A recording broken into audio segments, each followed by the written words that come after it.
छोटा भाई फैक्ट्री में रोज सैकड़ों किलो सीमेंट उठाता था, जबकि बड़ा भाई ऑफिस में बैठकर अरबों की प्रॉपर्टी मैनेज करता था। एक दिन एक लेडी सेक्रेटरी तेजी से ऑफिस में भागती हुई आई। उसने चेयरमैन को बताया कि उनका बहुत सालों से बिछड़ा छोटा भाई मिल गया है। उसने बताया कि वो इस समय ग्रुप की ही एक फैक्ट्री में काम कर रहा है। चेयरमैन ये सुनकर बहुत खुश हुआ, लेकिन उसने अपने छोटे भाई का कैरेक्टर टेस्ट करने के लिए खुद को एक मजदूर की तरह तैयार किया और फैक्ट्री चला गया। जब उसने आखिरकार अपने छोटे भाई को देखा तो उसने कहा कि अब से वो उसी पर डिपेंड रहेगा। ये सुनकर छोटा भाई थोड़ा घबरा गया और बिना कुछ बोले वहां से चला गया। लेकिन थोड़ी ही देर में वो वापस आया, एक मुर्गी उठाए हुए। उसने कहा कि चलो भाई, मैनेजर से मिलवाता हूँ। रास्ते में उसने बोला कि उसके पास कोई खास स्किल्स नहीं है, लेकिन जब तक उसके पास खाने को है वो कभी अपने भाई को भूखा नहीं रहने देगा। उसने समझाया कि मुर्गी वो इसलिए ला रहा है ताकि मैनेजर को खुश कर सके और भाई को नौकरी दिलवा सके। जैसे ही वो फोरमैन के पास पहुंचा, उसने झट से टोकरी पकड़ा दी। फोरमैन ने मेडिकल और इंटरव्यू की जरूरत ही नहीं समझी और बड़े भाई को एक आसान सी पोस्ट पर रख लिया। चेयरमैन ये सब देखकर थोड़ा कंफ्यूज हो गया। इतनी अच्छी जॉब सिर्फ एक मुर्गी से। जब उसने टोकरी में दोबारा देखा तो पता चला कि मुर्गी के नीचे पैसे छुपाए गए थे। ये ओपन ब्राइब देखकर चेयरमैन को गुस्सा आ गया। उसने तुरंत फोरमैन को लताड़ लगाई कि तुम घूस लेने की हिम्मत कैसे कर सकते हो। फोरमैन गुस्से से भड़क गया। उसने छोटे भाई को बोला कि ये मुर्गी वापस ले जाओ और दोनों भाई अपना सामान उठाओ और यहाँ से निकलो। छोटे भाई ने समझाया कि उसका बड़ा भाई बाहर से आया है, उसे फैक्ट्री के रूल्स का कुछ पता नहीं। उसने फोरमैन से रिक्वेस्ट की कि वो गुस्सा न हो और मुर्गी रख ले, लेकिन फोरमैन ने सख्ती से मना कर दिया। अब बड़े भाई की नौकरी लगना मुश्किल हो गया था। इतने में फैक्ट्री का जनरल मैनेजर भी हंगामे की आवाज सुनकर वहां पहुंच गया। छोटा भाई तुरंत दौड़कर मैनेजर से मिन्नतें करने लगा। मैनेजर ने बोला कि मुर्गी तो काफी मोटी है। उसने कहा कि पहले के टाइम में एक मुर्गी से नौकरी मिल जाती थी, लेकिन अब जब फैक्ट्री का फेज 2 प्रोजेक्ट शुरू होने वाला है और सैलरी भी बढ़ने वाली है,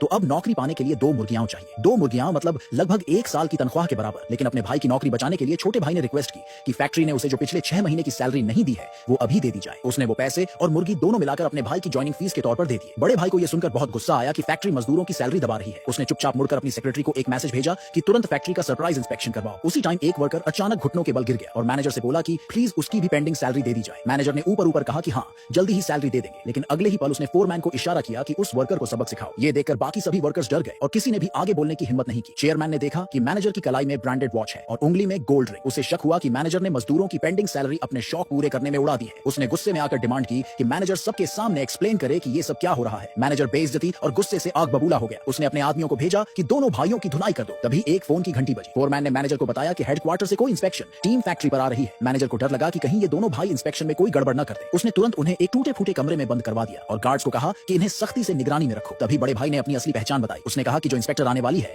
वो उसकी सेक्रेटरी है। गार्ड को उस पर भरोसा नहीं हुआ। कुछ ही देर में लेडी सेक्रेटरी फैक्ट्री पहुंची। मैनेजर ने उसका ग्रैंड वेलकम किया। सेक्रेटरी ने पूछा कि क्या आज कोई नया एम्प्लॉय फैक्ट्री में आया है। मैनेजर ने जवाब दिया कि नहीं, कोई नया वर्कर नहीं आया। फिर उसे उस आदमी की याद आई जिसे अभी अभी कमरे में बंद किया गया था। उसे थोड़ी देर के लिए शक हुआ कि शायद वो हेडक्वार्टर से भेजा गया अंडरकवर एजेंट हो, लेकिन फिर उसने सोचा कि नहीं, ऐसा नहीं हो सकता। उसने झूठ बोला कि हाँ, एक बंदा आया था, लेकिन उसकी क्वालिफिकेशन बहुत वीक थी, इसलिए उसे नौकरी नहीं दी गई और वो चला गया। सेक्रेटरी को कुछ गड़बड़ लगी क्योंकि उसे खुद चेयरमैन ने भेजा था, इसलिए उसे लगा कि चेयरमैन फैक्ट्री में ही मौजूद है। फिर जब वो फैक्ट्री इंस्पेक्ट कर रही थी तभी बाहर से कांच टूटने की आवाज आई। उसे शक हुआ कि चेयरमैन कहीं किसी कमरे में बंद है। मैनेजर के मना करने के बावजूद वो तेजी से उस दिशा में दौड़ पड़ी।